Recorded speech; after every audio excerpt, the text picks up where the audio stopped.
मैं आप लोग को कुछ मुख्य ऑब्जेक्टिव बताने जा रहा हूँ, उस पर आप लोग ध्यान से देखिएगा। यह क्वेश्चन आप लोगों के लिए इम्पोर्टेंट हो सकता है। 10th +2 या जनरल कंपटीशन वाले छात्र के लिए ये क्वेश्चन इम्पोर्टेंट होगा। पहला क्वेश्चन है कि मानव शरीर में अस्थि की संख्या कितनी होती है, यानी मनुष्य के शरीर में हड्डी अस्थि की संख्या कितना होता है।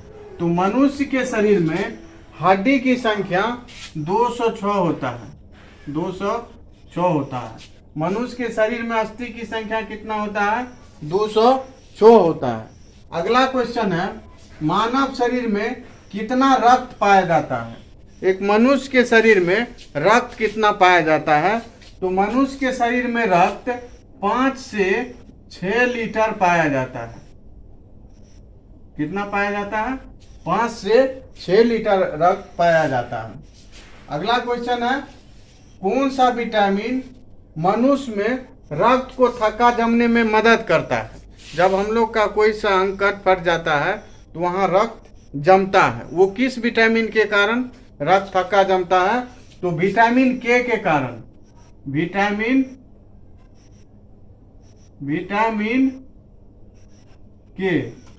विटामिन के कारण हमारे शरीर में रक्त जो है वो थक्का जमता है। दूसरा है, जंग लगने से लोहे के भार में क्या परिवर्तन होगा? अगर लोहा में जंग लगता है तो लोहा का भार जो है, वजन जो है वह बढ़ जाता है। लेकिन लोहा में जंग लगना, कभी कभी क्वेश्चन पूछ देता है कि लोहा में जंग लगना कौन सा परिवर्तन है?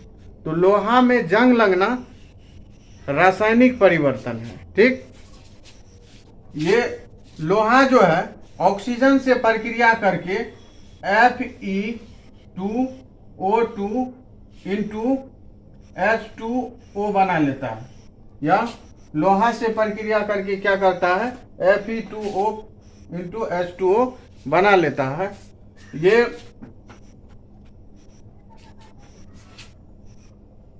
जंग लगने से लोहे के भार में क्या परिवर्तन होगा? तो जंग लगने पर क्या होगा? लोहा का भार बढ़ जाएगा। जितना ऑक्सीजन का भार बढ़ेगा, क्योंकि वायु से ऑक्सीजन, लोहा जो है नमी में आने के बाद ऑक्सीजन के साथ प्रक्रिया कर लेता है। जितना ऑक्सीजन का अणु उसमें लेगा उतना लोहा का भार जो है वो बढ़ जाता है। अगला क्वेश्चन है,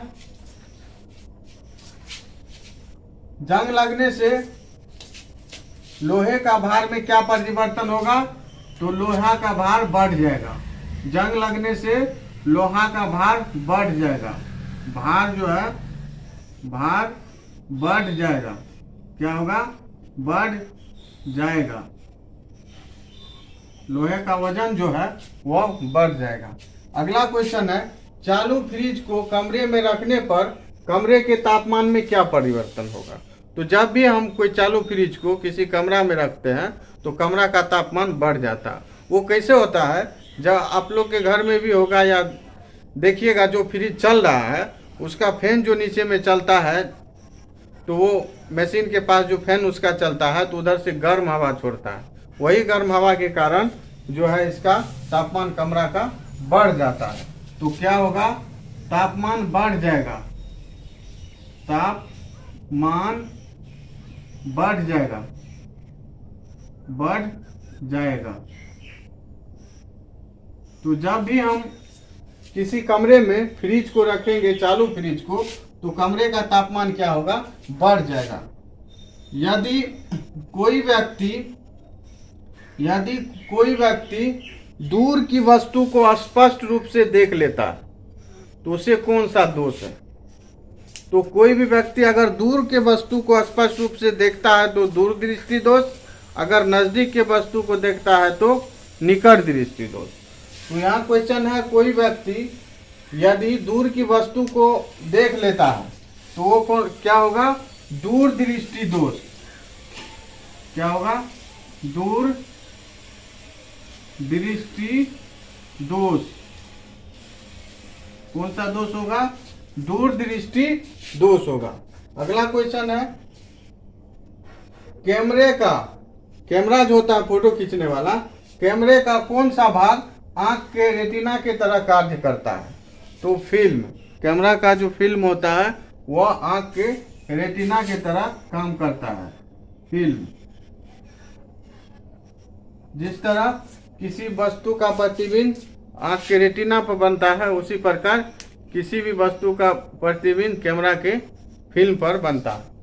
उसके बाद अगला क्वेश्चन है, कंप्यूटर का आईसी चिप्स किसका बना होता है?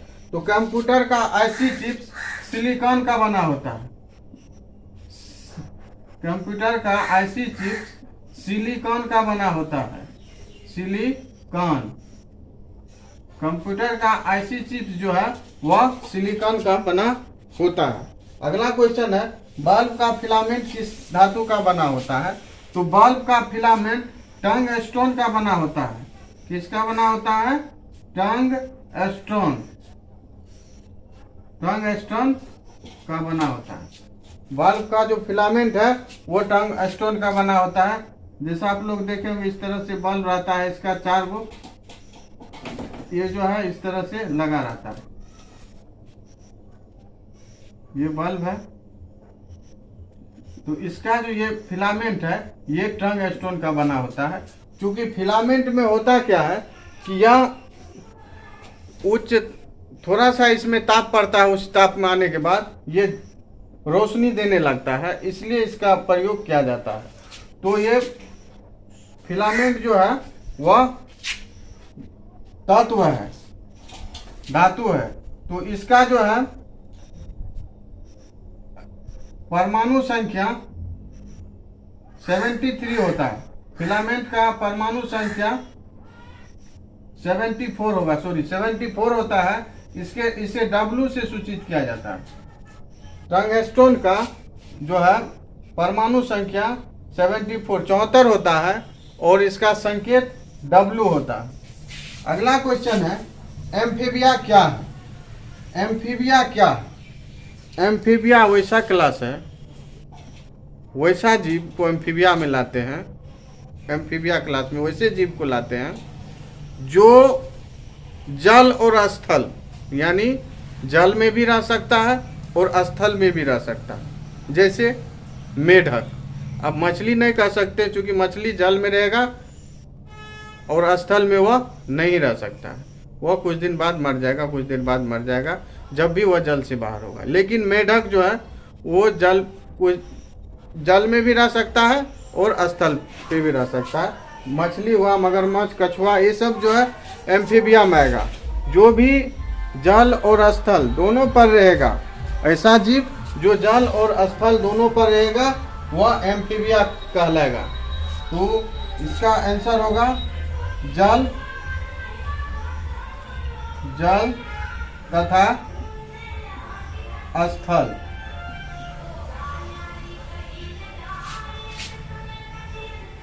पर रहने वाले प्राणी, जल तथा स्थल पर रहने वाला प्राणी, वह प्राणी जो जल और स्थल दोनों पर रहेगा, ऐसे प्राणी को एम्फीबिया कहेंगे। वैसा प्राणी जो जल और स्थल दोनों पर रहेगा उसे एम्फीबिया कहेंगे। एक बार फिर से इस क्वेश्चन को देख लिया जाए। पहला क्वेश्चन है, मानव शरीर में अस्थि की संख्या कितनी होती है? तो मानव शरीर में 206 अस्थि की संख्या होती है। अगला क्वेश्चन है, मानव शरीर में कितना रक्त पाया जाता है? तो मानव शरीर में 5 से 6 लीटर रक्त पाया जाता है। कौन सा विटामिन मनुष्य में रक्त को थक्का जमने में मदद करता है? तो विटामिन के, विटामिन के जो है मनुष्य में रक्त थक्का जमने में मदद करता है। अगला क्वेश्चन है, जंग लगने से लोहे का भार में क्या परिवर्तन होगा? तो जंग लगेगा तो लोहा का भार बढ़ जाएगा। दूसरा है, चालू फ्रिज को कमरे में रखने पर कमरे के तापमान में क्या परिवर्तन होगा? तो कमरा का तापमान बढ़ जाएगा। चालू फ्रिज को हम किसी कमरे में रखेंगे तो कमरा का तापमान जो है स्वतः बढ़ जाएगा। यदि कोई व्यक्ति दूर की वस्तु को स्पष्ट रूप से देख रहा है तो वह दूरदृष्टि दोष कहलाएगा।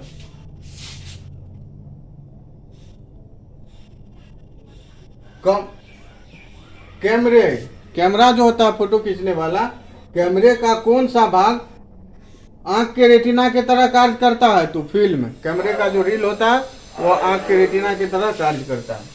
कंप्यूटर का आईसी चिप्स किसका बना होता है?